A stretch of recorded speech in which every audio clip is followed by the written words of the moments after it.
Ahoj, vítám vás u svého dalšího videa. Tentokrát bych vás ráda přivítala u videa s názvem Úlovky z knihovny. Jelikož tady mám opravdu hodně knížek, které jsem si v minulých dnech rozpůjčovala z knihovny. Většinou jsou to rezervace, na které mi přišla SMS-ka. Já jsem si pro ně musela jít do knihovny. Dokonce včera, když jsem šla z pošty, tak mi přišla další SMS-ka, že tam na mě čeká ostrov lhářů. Ale řekla jsem si, že to nechám na příští týden, protože ten týden tam většinou ta knížka vydrží. Tak snad to bude i tento případ. Navíc tohle video je už druhý pokus, jelikož jsem si po zběžném pohledu všimla hned 2 chyb, které jsem udělala. Tak snad se jim tentokrát vyvaruju a taky snad budu mluvit víc plynulej, a když už to je druhý pokus. Tak abych teda začala a nevyplýtvala si všechna slova na začátek, tak začnu knížkou, kterou se načtu. Je to knížka, kterou musím do pondělka přečíst, nebo měla bych přečíst do pondělka a do pondělka ji i vrátit. Ale vzhledem k tomu, že zítra jdu na kolej, tak ji vrátím až v pátek, tipuji. Tím pádem asi budu platit nějaký poplatek za prodlení. Ale prostě to zaplatím, no.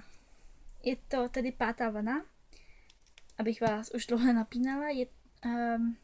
Hlavní hrdinkou je Cassie, která prchá před 5. vlnou a snaží se zachránit svého mladšího bratra, jelikož si myslí, že ho unesli takzvaní jiní.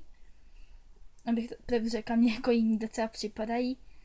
A trošku si říkám, že je oprávněné nedůvěřovat nikomu po té 4. vlně, protože nějak ti lidi mi tam vůbec nesedí. Ani ta Cassie mi nepřijde úplně skvělá hlavní hrdinka. Já mám ráda toho Bena Padiše, nebo Padiše. Nevím přesně, jak se to řekne. A pak ještě Cassiina mladšího bratra Sammyho, o kterém se taky určité kapitoly píšou. A ti 2 jsou fajn. A ta hlavní hrdinka, fakt mi přijde, že ta hlavní hrdinka je taková, není nějak prostě, jak bych to řekla, prostě je poznat, že je to napsal chlap. A hlavně Cassie je holka, že jo, takže je to vidět. Sama nedokážu napsat příběh z pohledu druhého pohlaví.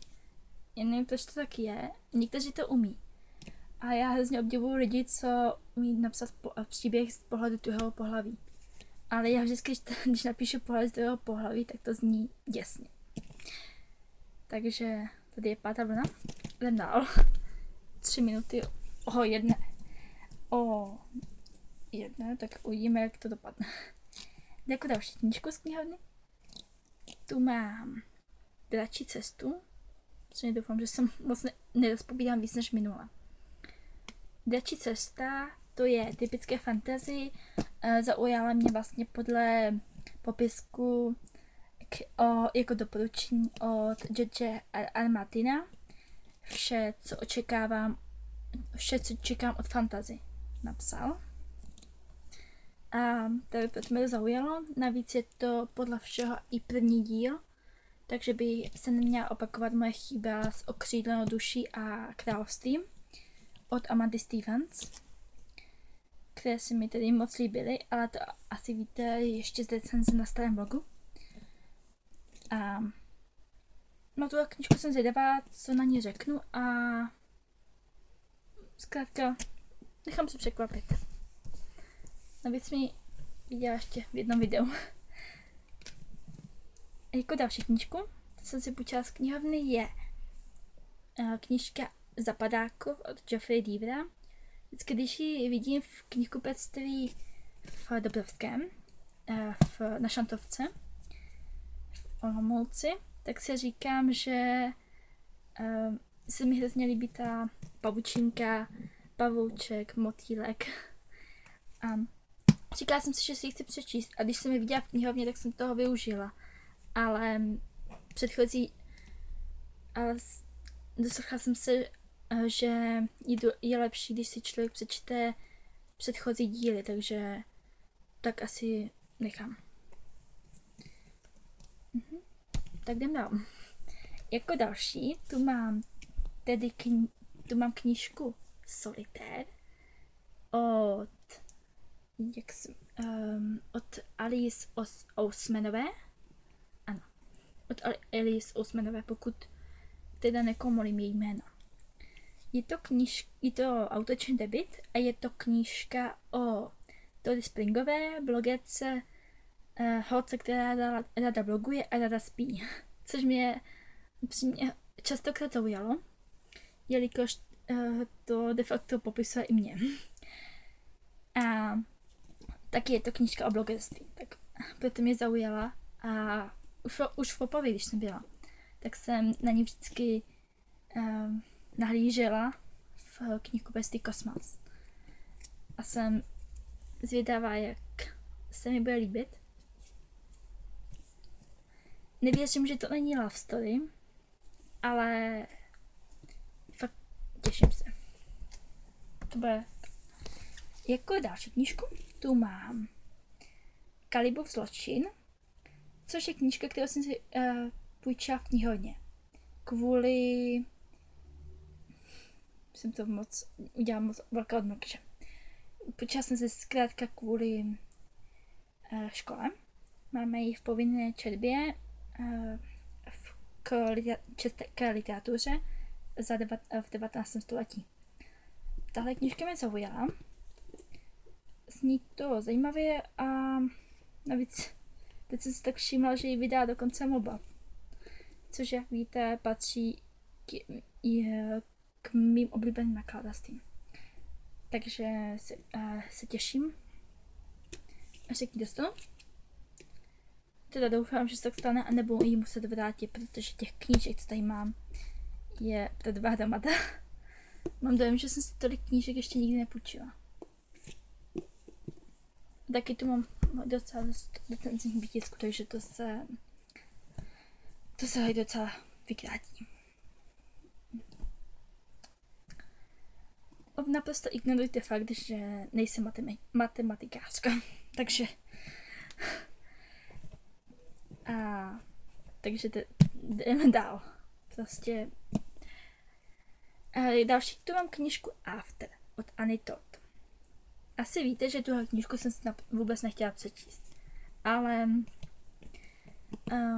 donutila mi k tomu, abych si rezervovala jedna recenze, kterou jsem četla na blogu. Já už si nepamatuju ten název blogu. Možná bych ho ještě někdy dohledala v historii, ale nemůžu typovat, nebudu ani typovat, protože recenzí na After bylo opravdu požehnaně. Takže fakt to vám neřeknu. Ale už od začátku se mi prostě nelíbilo ten děj. Prostě, že je hlavně slušňačka Tessa, která začne chodit na výšku, což se mi vlastně celkem líbí, ale pak je tam Hardin, což je mizera, když to tak řeknu. A Tessa se do ní zamiluje, zahodí prakticky svou budoucnost a všechno ostatní. A mi to hrozně připadalo, hrozně je to klišoidní a nechápu, co se na tom lidem líbí. A právě to chci zjistit, takže doufám, že upřímně doufám, nejsem si jistá, jestli se nepřiřádím fanouškům. Doufám, že ne. Jako další tu mám teda Otku, ošklivou tlustou kamarádku, což je knížka od Cody Keplingerové. Je to opět knížka od Kubu, teda opět předtím to byla knížka od Dioli, ale tohle je knížka od Kubu a hrozně se mi líbí ta obálka, akorát, že v knihovně jsou prostě ty obálky v té folii. Takže ji nemůžu ochmatat. Což je vlastně taková léčebná kůra pro knihomolské úchyláky. No, je to objímance, která je cynická a loajální a zdaleka si nemyslí, že je mezi svými kamarádkami ta nejkrásnější. Což je vlastně prakticky každá druhá kniha. Akorát, že tady je to začíná přímo v anotaci. Ale jsem na ní zvědavá. Jsem na tu knížečku zvědavá a navíc není ani tlustá.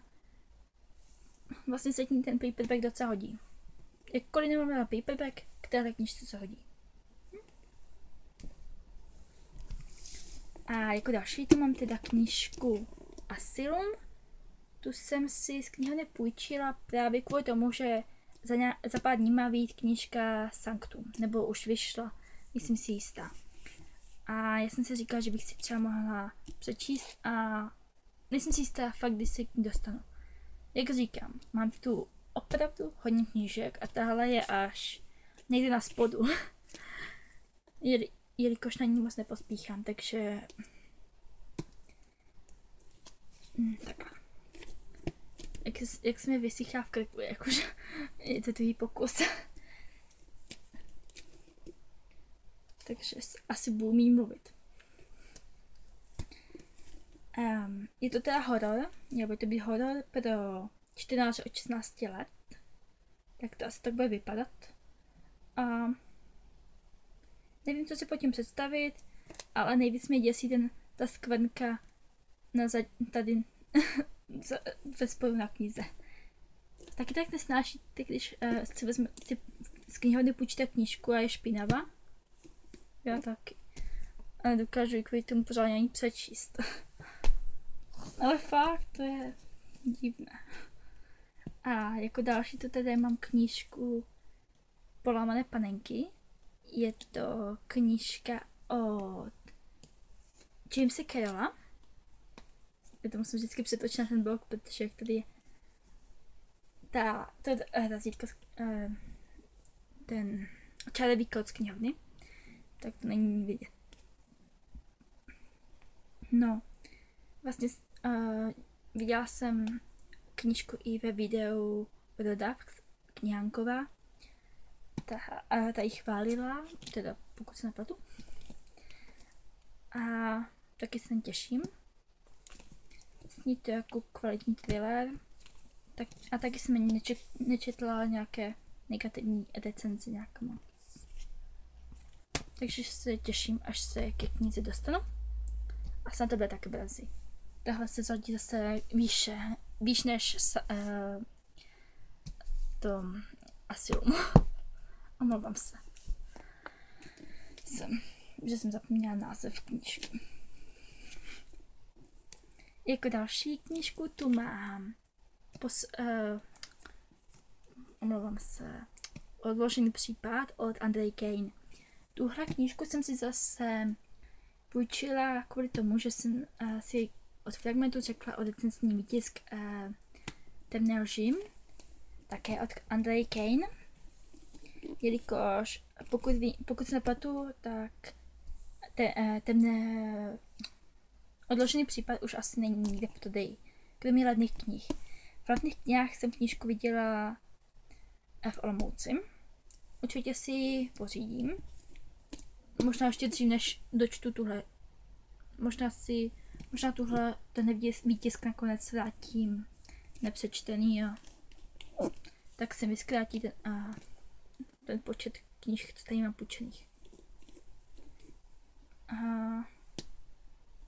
Nevím přesně co to čekat. Od autorky jsem četla Napsanou krví, což byla vlastně na blogu asi moje první recenze, ještě na starém blogu. A to byla asi fakt nejhorší recenze, když jsem to tak zpětně četla.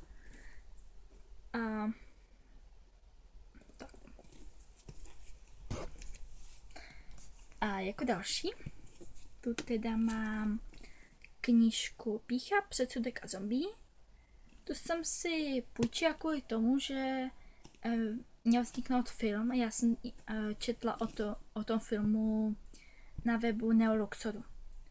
Tak jsem si říkala, že bych si tu knížku i ráda přečetla. Teď se tak dívám, že má knížka pěkná ilustrace. Jednu jsem tady našla.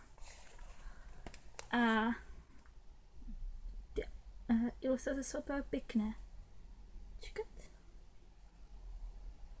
Dobře. Tak. Já si teda chci přečíst první píchu a předsudek. Tu jsem si v knihovně rezervovala, ale ještě se na mě nedostala řada, takže až si přečtu píchu a předsudek, dostanu se k tomuhle. Doufám, že se k píše a předsudku dostanu dřív, než ji budu se vrátit. Jako další tu pak mám knížku Brooklyn, což je, pokud se nepletu, kniha od irského autora. Vždycky. A to snastáš? Teďka tak říkám. Nebo tak, to si teďka vy říkáte, to snastáš. Je to asi nějak tak, no. Já ty města nevím. Vždycky jsem měla na základce problém s řekama, teď mám asi problém s měst, nevím. Ale na Brooklyn se těším. Ten film by už měl být dokonce i v kinech. Docela bych si přála vyhrát ten výtisk s filmovou obálkou, jelikož se mi dost líbil. A snad asi víc než tady tahle obálka. Tahle mi přijde taková obyčejná a taková nemastná, neslaná. Ale trošku to asi špatně zaostřujem. Asi nevím, jestli je potřeba představovat. Pokud budete chtít, tak já vám hodím když tak odkaz pod video na anotaci, na databázi. Jako další knížku tu tady mám Už je tady zas od Timura Vermese, což by mělo být německý autor dokonce. Ano. Měl by to být německý autor, jelikož kniha samozřejmě nejvíc vyšplhala v německých žebříčcích knih. A dost mě zajímala ta tematika s Hitlerem, to, že se Hitler probudil v roce 2011 prakticky v našem světě. V našem světě před pár lety. No, zajímalo mě, co bude dělat a tak. A znělo mi to zábavně mi to znělo. A myslím, že mi to znělo tak zábavně, jak tahle kniha byla myšlena.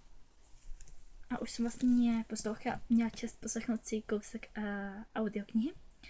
Audioknihu jsem si o audioknihu jsem požádala Audiotéku, které vlastně ještě tímto děkuji.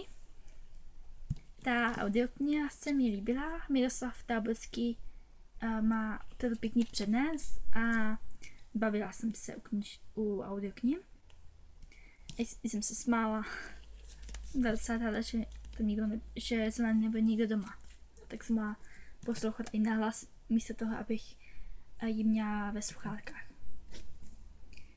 Tak to byl Už je tady zas od Timura Vermese.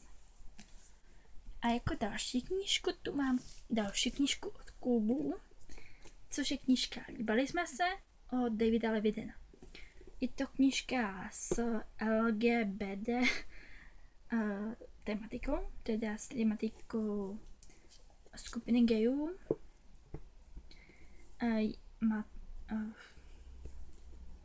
A tenhle autor se vlastně na takové knihy specializuje. Takže tak. A navíc ta knížečka tenká, takže mi určitě nezabere nějak dlouho, hodně dlouho. A jelikož ji mám už docela dlouho půjčenou z knihovny, tak se na ní vrhnu co nejdřív. Jako další tu pak mám Rodinnou čest od Lucy Ferris, pokud jo, Lucy Ferris. Zajímavé, že některé autory si pamatuju a některé ne. Možná to záleží na tom, kterou knížku si chci přečíst a kterou knížku si opravdu chci přečíst a kterou možná až nevím. To záleží na tom, kolikrát jsem knížku viděla. Na tuhle knížku jsem četla ukázku, kterou jsem dostala v balíčku od knihobyta. Tak podle ukázky mě kniha zaujala, tak mě zaujala tou muslimskou tématikou, která je v poslední době hodně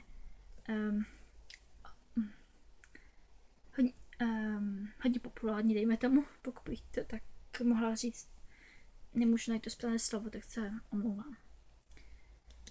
No. Každopádně se na tuhle knížku opravdu těším. Jako další tu mám pak knížku Ďáblovu horu od Deona Meyera. Tuhle knížku jsem si půjčila z knihovny, jelikož jsem si od Moby řekla o knihu 7 dní od stejného autora, což je vlastně zatím poslední díl ze série. Doufám, že to nevadí, ale budu ji číst dřív, protože je to samozřejmě recenzní výtisk a já jsem si tak řekla, že vzhledem k tomu, že mám docela zpoždění s tím přečtením, tak bych měla dát recenzákům přednost. Tak to byla Ďáblova hora. Jinak tady mám 7 dní na poličce knížek, co budou co nejdříve přečtené. Ano, to si položím tady, protože to nejsou z knihovny. A poslední knížku tu mám Rudou královnu od Victorie Aveyard, nevím, jak se to čte. Někde čtu Aveyard, někde Aveyard, to je jedno, já v tom vidím Aveyard. Omlouvám se autorce, pokud se mi jméno zkomolila, každopádně pochybuju, že tohle video vidí. Už jen protože je české. Ale na tohle knížku se těším. Je rozporuplná, někomu se líbí, někomu ne. A já jsem zvědavá, na kterou stranu se přiřadím já. Teď jsem řekla v jedné větě slovo já. To znělo tak egoisticky. Ale nevadí. Takže se těším a to je ode mě všechno. Se mi dokonce trošku asi se mi setmělo trošku, tak se omlouvám. A doufám, že se mi toho video líbilo, že jsem se nezadrhávala moc, že jsem neřekla žádné přeřeky, které by někomu rvaly uši. A snad se vám tohle video alespoň malinko líbilo a hodí tomu nějaký like, komentář. Třeba pokud jste některou z těchto knížek četli a chcete se podělit o svůj názor na ně, tak budu ráda. A to by bylo asi všechno. Takže omlouvám se za to setní, asi by bylo lepší, kdybych natáčela trošku víc za světla, ale snažím se natáčet, když není nikdo doma. Teď je doma brácha. A ten je ve vedlejším pokoji, sedí u počítače a má na uších sluchátka. Takže mě samozřejmě neslyší. No. Nevýhoda malého bytu, ve kterém bydlí 4 lidi. No. Což se vlastně docela těším, až se odstěhuju někdy a budu zkrátka bydlet sama. A teoreticky se hrozně těším, až si někdy pořídím nějakou lepší kameru a budu moct natáčet líp než na mobil. A to je asi ode mě opravdu všechno. Nebo si tu rozkecám o ničem. A fakt nemám náladu to všechno stříhat a Já to ani neumím pořádně, takže se omlouvám. A ještě jednou doufám, že se vám video líbilo. Ahoj, mějte se a zase příště.